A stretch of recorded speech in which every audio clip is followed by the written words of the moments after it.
Hello and welcome to Wednesday's edition of Cracking the Cryptic, where today we have got a puzzle that's been recommended to us 2 or 3 times by people we trust implicitly. It's called Take the Low Road, and it's by Chili, and it's continuing a series of puzzles which have incredibly short rule sets. This one is, yes, it's 3 sentences. And yeah, it's a fascinating rule set. I don't think I've seen this rule set before. And yeah, I'm looking forward to having a go at it. Chili, of course, was one of the authors who created a special Fog of War Sudoku for our recent Kickstarter pack. And Mark and I have been busy working on the deluxe version of that, which I think is due out before the end of the month. So if you did support the Kickstarter, keep an eye on your inboxes. You might be in for a treat very, very soon. Now, what other news have I got for you today? I'm going to start by saying a big thank you to those of you who joined us last night for our Hexcells Plus stream. We had another great time. We got a bit further. We didn't finish the game this time, but we're definitely going to return to it. It's a fun game. And it was delightful, frankly, to interact with chat, and the sheer breadth of places that people watch Cracking the Cryptic from is jaw-dropping. It's really jaw-dropping. So anyway, thank you for watching if you were part of that, and we'll be back soon with more streaming. Other than that, what do I need to tell you? We still haven't drawn the winners. Sorry for the Patreon reward. We're going to do that very soon. I've been trying to get hold of Mark the last half an hour or so before I started the video to see if we could get it done quickly, but it's not happened. So hopefully winners tomorrow. We have got, of course, on the 1st of February, Riffclown's Sudoku gallery is opening. So this is another Sudoku hunt. It looks intriguing indeed. Absolutely love this graphic. And yeah, so that's coming on the 1st of February if you're a patron of the channel. Other than that, well, actually, there was something I wanted to mention, which is not only have the puzzles from the last couple of days had incredibly short rule sets, they've also been just amazing puzzles. Ard van der Wetering's puzzle on Monday was just sensational. And I have to say that the puzzle yesterday by Jeff Wages, which was sort of an incomplete Fistamafell ring, it contained this it's just such a beautiful, elegant idea. I really, really love that puzzle. So I commend that to you if you've not had a go at that puzzle yet. Now, in terms of other announcements, well, actually, I'm going to start off with a real birthday, because Astrid over there in Hamburg in Germany, Astrid yesterday gave birth to Jonah, and I have a little picture of some very snazzy booties that Jonah's wearing on the day of his birth. So massive, massive congratulations to Astrid, who's been watching the channel for a while and enjoys it, and her partner on the birth of your son. We are absolutely made up for you. So I wanted to announce a birthday, rather than a sort of a normal birthday, if you know what I mean. Now, the next birthday I have to do, though, comes with a bit of humble pie from me. I'm so sorry, Math Pesto. In my brain, and for some reason, I had written down your birthday as actually tomorrow. It was yesterday. And so we'd teed up. Mark was going to solve one of your puzzles tomorrow. And I kept reminding him. I said, don't forget, you've got to do the Math Pesto puzzle on Thursday. And then I don't know how Mark realised this, but Mark realised that your birthday was yesterday. And we knew this because your partner Mick had written to us and told us. And yeah, it's totally my fault. I'm in charge of the birthdays, and for some reason I'd just written it down in my diary wrong. So huge apologies. I think Mark is going to be attempting your puzzle now today. So it will appear a day after your birthday. And I probably shouldn't have said that in case he can't do it. But anyway, that is the intention. And Math Pesto, many happy returns for yesterday. I hope you had chocolate cake, even if there wasn't a Cracking the Cryptic shout out. Anyway, Anything else to mention? I don't think so. Why don't we turn our attention to the short rule set as Maverick takes off. I've got my window open for the first time this year. I've dared to open my window as the weather is not quite so inclement outside. But these are the rules of Take the Low Road. Let's see what Chile has in store for us. Normal Sudoku rules apply. That means we've got to put the digits 1 to 9 once each in every row, every column, and every 3x3 box. Some cells contain arrows. Well, that's clearly true. A digit in a cell with an arrow must be larger than all the other digits in the grid in the cells along the direction of the arrow. So if we pick this arrow, I don't know, is it good to pick one that's pointing at other arrows? Let's pick that arrow, actually, maybe. So whatever is in this cell has to be greater than everything that that arrow is pointing to. But you can see how that's immediately going to result in sort of chains. Maybe we could use the line tool, potentially. Let's try that. So this digit here is larger than everything on the diagonal. But you can see that it's running into other arrows as well. So that arrow has to then be larger than those squares, and this arrow has to be larger than those squares. So you get the sort of branching effect going on. Anyway, that is it. That is all the rules. I think this is meant to be not too difficult. So if you are relatively new to variant Sudoku, this one might be one to try. Do have a go though. The way to play, as usual, is to click the link under the video. But now I get to play. Let's get cracking. And I suspect the idea is going to be to find and the arrows that have the most interaction with other arrows. Not that one then, which is just, in fact, not any of those. Not that one. This. Oh yes. What about this one? In fact, if we. Well, that one's good, but that one's also pointing at this one, so this one might be. In fact, okay, hang on. Right, it's this one, I think. And the way I got that is I looked at that one. I could see this one was pointing at that one, which is in turn pointing at that one, so that felt like a propitious chain of arrows. But then I noticed that that one's being pointed at by that one. And then I noticed this one's being pointed at by that one. And then I noticed that that one's being pointed at by that one. And that one is not being pointed at by anything. So let's do some shading. I think I'll use purple. So this... See, this just gets a bit tricky, doesn't it? Because we're not just saying... I'm not quite sure how to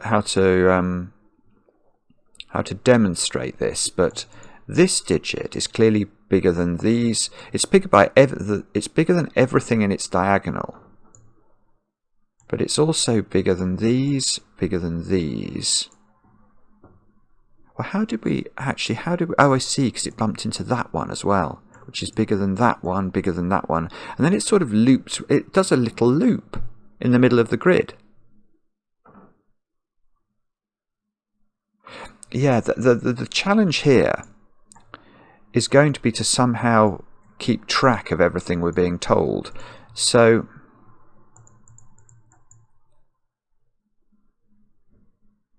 yeah, maybe we work backwards along the arrow. Is that the idea? So where's the end arrow? This one. This one is the last arrow along the chain. So that has to be at least a 3, doesn't it? Because these two squares can't be less than a 1-2 pair. But then that cell... yeah, see, that's weird. That cell actually has to be at least 5.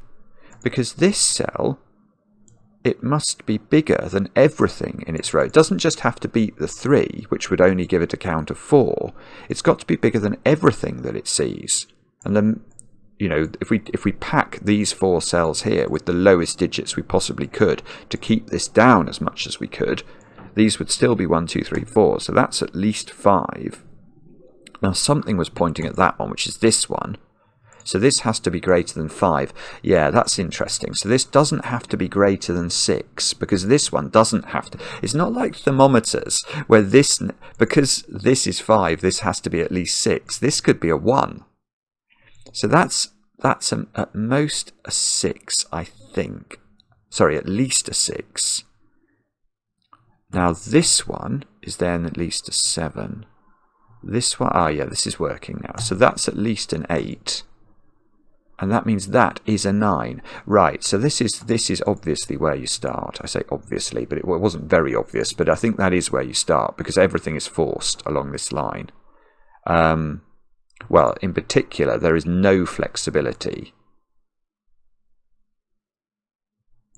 Well, there's flexibility about that digit. That's the only one that has flexibility.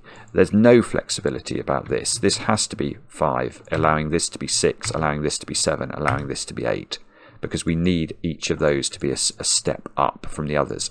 This does have to be a 1, 2, 3, 4 quadruple, but that square could be a 3 or a 4. So these squares could be 1, 2, or 3.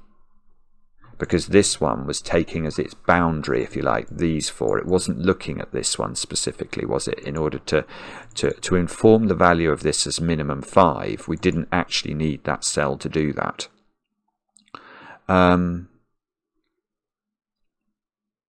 Right, so what does this mean? That square's interesting, isn't it? Because that has to be... No, it's not interesting. It's got to be less than 6, and it can't be 5, so that's not interesting. Sorry.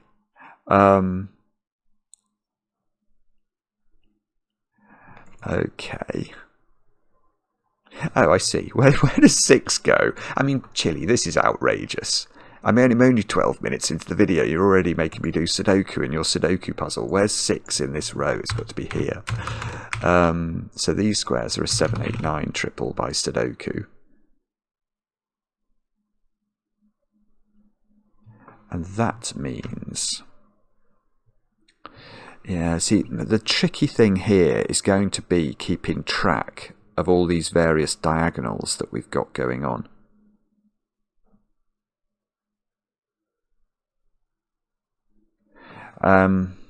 Because I've sort of now, in my mind, I'm not keeping track of the fact that these digits all can't be 9. I'm not keeping track of the fact that these digits all have to be less than 6.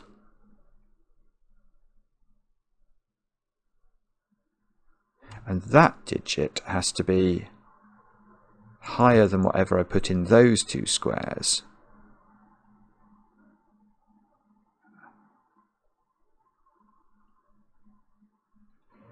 That feels like it's doing something. I think this digit is under pressure.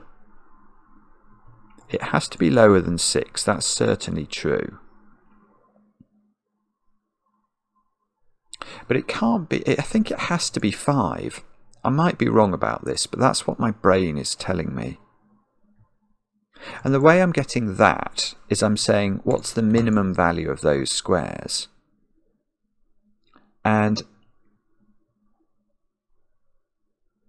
in doing that, I have to keep track of the fact that these two squares also need to be fairly low to allow this one to exist. Neither of these can individually be higher than 3. So one of these must be at least a 4, mustn't it? I can't fill these two squares with 1, 2, and 3. So I could... The smallest digit I could put in this pair of digits here is a 4 without breaking these two. And that means this square is at least a 5, but it's also not allowed to be equal to 6. It's very complicated. But that now gives me a 1, 2, 3, 4 quadruple in box 3.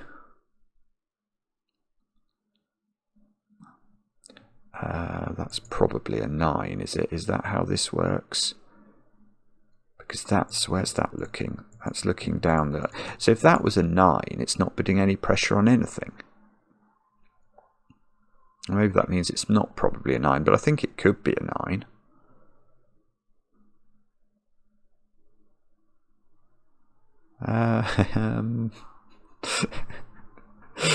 What about that digit, actually, now I think about it? Because that digit's got to be low. When I say low, I mean it's got to be less than 7, but it can't be 5 or 6. So that digit is 1, 2, 3 or 4, but it can't. The minimum those two squares would be 1 and 2. So this is actually 3 or 4. I see. Right. Okay, so I was wondering what the purpose of this arrow was. I think the purpose of this arrow might be to position 9 in this box, in box 5, because this diagonal is coming through box 5, and that's telling us this can't be 9.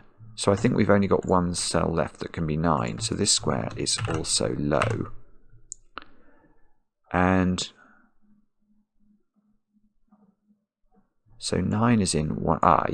Nearly. Okay, so 9 is in one of 3 places by Sudoku in box 6, but 9 can't be there because it's being looked at by another arrow.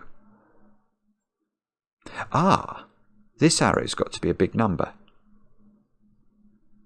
Why do I say that? Well, what I'm noticing is that these squares have a minimum value of 5 and 6, don't they now? So this square's got to be at least a 7. So this square is an 8, is what we're being told. I think that must be right. Let me just think about that. There's no way that's wrong, is it? I don't think so. These are a genuine quadruple, because this is forced to be 5. So there's no way these could be anything other than from 1, 2, 3 and 4. That creates a quadruple. That means the minimum value of this is 5, 6. Which means the minimum value of this is 7. And it can't be 7, and it can't be 9. So I think that is 8. Right, so these squares have to be from 5, 6 and 7, and that's not 5.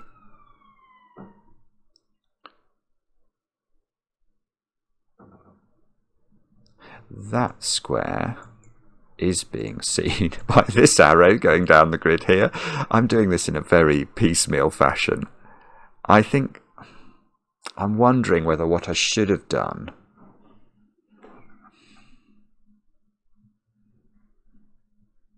I don't know. I think we're going to get some very quick times for this puzzle by people who find a way to be able to notate it correctly. Oh, no, I thought that 9 might be being clipped on that diagonal, but it's just missing it. Okay, so well, hang on. So that is 9 now, isn't it? Because now this can't be 9, which means one of these two is 9. But if we put 9 there, we have to put 10 there, and that won't work. So this is 9. 8 is in one of these squares. Right, which one of these is being pointed at? That one. Oh, that's great. Yeah. Okay, so if that was 8, that would be 9, and that's clearly wrong. So that's 8. Okay, but that digit is now a 5. It's not 5. I see. So this is 5 in the corner. No song for you. This square is at least... It's at least 7 now, and it can't be 8 or 9. So it is 7, which means that's 6. That's 7. That's beautiful. Wow. Okay. Oh, what about that digit? That's looking at an enormous digit. How did I not see this one? So that, well, it's got to be bigger than at least 7, and it can't be 9. So it is 8, which means this is 7, which means that's 9 by Sudoku. It's seeing 7 and 8. That must be 8 by Sudoku. Right, okay. These digits are all high digits. And the way I'm seeing that, well, there's a couple of ways you could see that. The way I saw it was I looked at those digits and noticed they all had to be low. So I knew these were from 1, 2, 3, 4 and 5. And I combined it with those in my head to see a 1, 2, 3, 4, 5 quintuple. There are other options available, like thinking double 6, double 7, double 9. That would have got you the same result. But just to explain what I did in my head there, oh, well, that's got to be a 6. It's C7 and it can't be greater than 8. so it can't be 9. So these squares are a 7, 9 pair. Actually, we know the order, 9, 7, using this.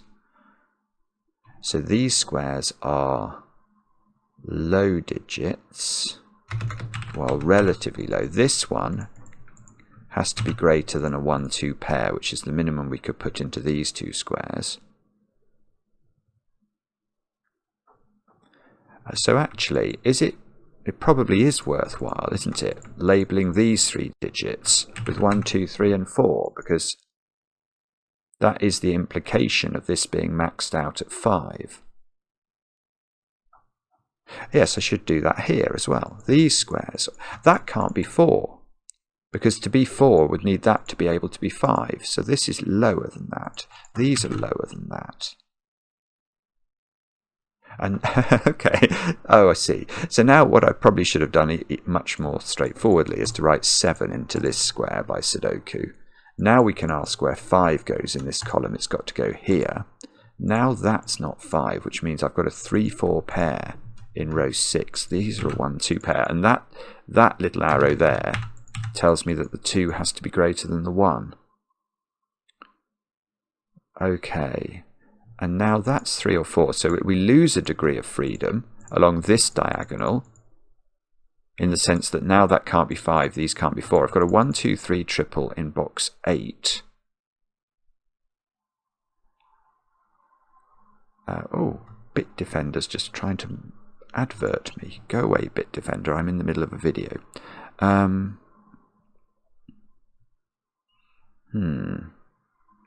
know what I meant to do with that. We could... 9 is in one of 2 places in row 3. 9 is in one of 3 places in this box, but that can't be 9. That's got 9 looking at it. Oh, Bobby. See, this 9 is looking at that 9, so that's got to be a 9. And hang on, I'm pretty sure it's going to end up... yeah, look at that. Okay, so there's a 9 in the corner. 3 times by 3. Nearly worth a song then, but not quite. Right, so these squares are low. Oh, that's good. Yeah, okay. So if we look at this column, I seem to have not put in 1s, 2s, 3s and 4s. That seems to have given me a quadruple here. The 4 in that quadruple is on the right, so we can take 4 out of that square at least. Oh, well, there's a 3, 4 pair actually. So we could use that with much more alacrity. This is now a 3, 4 pair. Okay, so this is a 1, 2 pair. This is 3, 4. Oh, we could have seen that. Sorry, I didn't spot that. So this is 3, 4, 5. And we've got only low digits left to put into row 3. So we should label that up, because I can see this one can't be 1 or 2, actually. So this has got to be 2 or 3. That's not 1. That's a 2, 3, 4 triple now in this box. And we've not put in 7, which is in one of those 2 squares. We've not put in 5, is in one of these 2 squares. 6. Oh, it's so close. It's so close to telling me things. 1? No.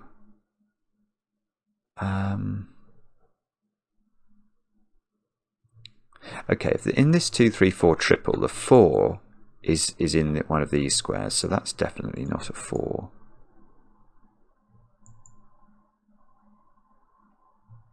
And I've got a 1, 2, 3 triple actually. Oh, yeah, I've got a 1, 2, 3 triple in column 5, the 3 of which is in the bottom cell, so this is down to 1 or 2. And I think I'd probably better pencil mark these digits, which are 4, 6 and 8. It's not going to do you any good, but it is a thing, isn't it? Ah, Simon. Right. Okay, sorry. The Sudoku-minded among you will have spotted something when I got this 1, 2, 3 triple, which I've only just seen. Look at these 2 squares. They are, what would we describe them as? A hidden triple? A hidden pair, sorry. These squares see a 1, 2, 3 triple, and they see 5, 7, 8 and 9 as well, so they have to be 4 and 6 by dint of Sudoku. This becomes an 8. Doesn't quite do the top of the grid, maybe. Well, the 4, 6 pair here, though, does do that digit. So that's now got to be 3. That's got to be 4. That doesn't put any pressure on this. It does... Oh, that doesn't put any pressure on this either. Oh, but this becoming a 3 will reduce the ability of this diagonal to have 3 on it. So I've got... Right, so this digit's become a 3 because I've got a 1, 2 pair in box 8. And that 4... means that's a 4 by Sudoku, so that's another little win for the good guys. We've got a 1, 2, 3 triple in row 2, which the one of which in the triple is on the right, so this is not a 1. Now I've got a 2, 3, 4 triple in row 3, so this is a 1, this is a 1, this is a 2, which means that's a 1, that's a 2, that's not 2, and that's not 1, and that's not 3. And now, now we've got to find some other trick to perform. Well, we know most of the digits in box 8, don't we? We've not put 5, 7 and 9 in. There must be a way of doing that. I'm just going to label it all up and see what we can get rid of. We can't put 7 here by Sudoku. We can't put 9 here. But this square stops that being 9 by diagonal logic. So this is 9, which means we get 9. How many 9s have I got? All of them. All the 9s are done. How many 8s have we got? Well, we can get another 8 by Sudoku. 1, 2, 3, 4. We've got 2 more 8s to place. So there's an 8 down here, not there, and there's an 8 over here, not there. That's okay. But which diagonals are these on? Let's see. That one. Oh, well, the 9 is not going to rule out an 8. That one? Yes. Look. Boom, boom, boom, boom. So that can't be 8, or this would not be greater than it. So that's 8, which means that's 8. These squares are a 5, 6 pair. Whoa, that was pretty. 5, 6 pair by Sudoku. The 3 here means this is a 2, so that's 2, that's a 1. 1, 3 pair means this is a 2. That doesn't put the necessary pressure on this digit, unfortunately. Something better, though. 2 is in one of those 2 squares by Sudoku. These 2 squares are a 2. We can do that. That's a 3, 2 pair, and we can finish it.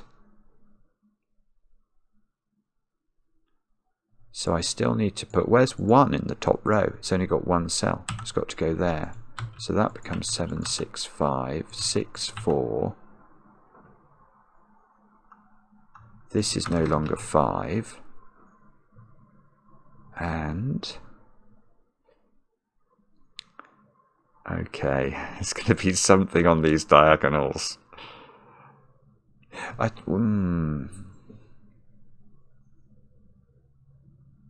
Could it be...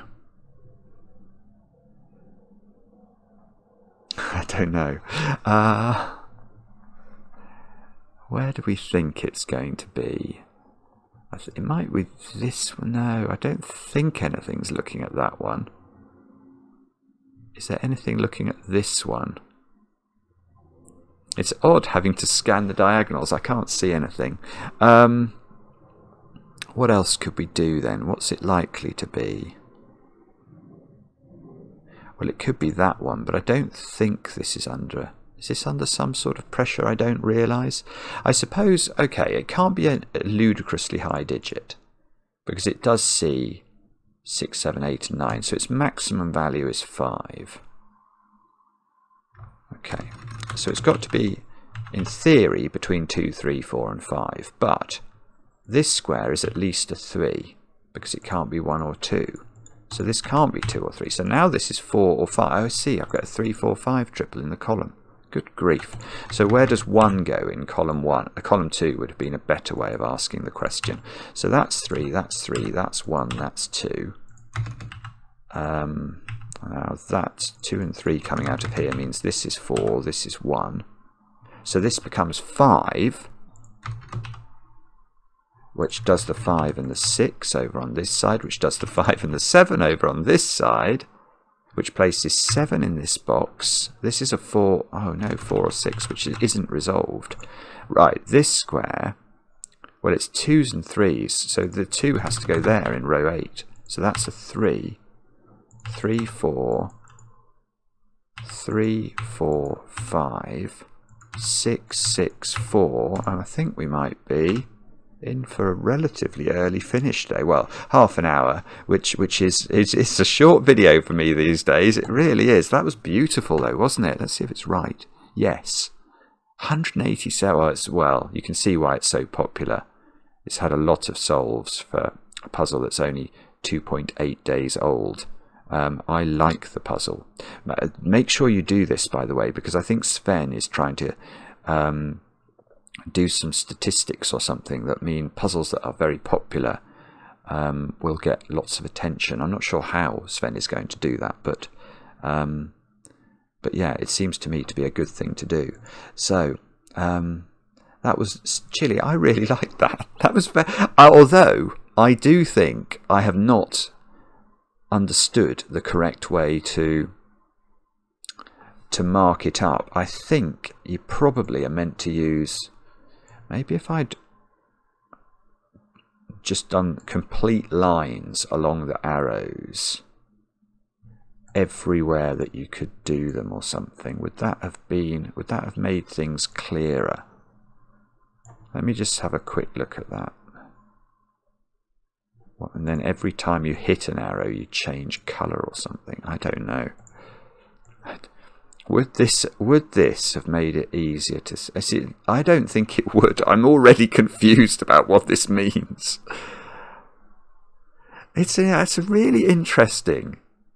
It's a really interesting one to think about. What's the correct way to pencil mark a puzzle like that? I'm not sure. Maybe if I'd shaded it would have been easier. I look forward to the comments with interest. That was a very, very enjoyable jaunt on the low road. Thank you to Chili for that. Thanks to those of you who recommended it. Let me know in the comments how you got on. I enjoy the comments, especially when they're kind. And we'll be back later with another edition of Cracking the Cryptic.